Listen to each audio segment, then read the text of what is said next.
今日黑總帶大家拆解荷蘭1.25盤口背後嘅定價漏洞。先睇荷蘭喺 De Kuip 主場，佢哋近6場波均入19球，場均射門高達15.5次，轉化率19%。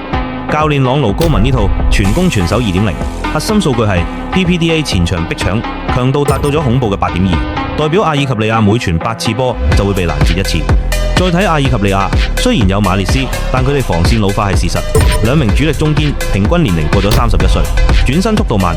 面對荷蘭加普同沙維西門斯呢類爆破手，防線隨時崩潰。大蛇模型計算，荷蘭呢場波嘅 XG 進攻期望值高達2.8，而阿爾及利亞只有0.6，呢個就係實力上嘅絕對壓制。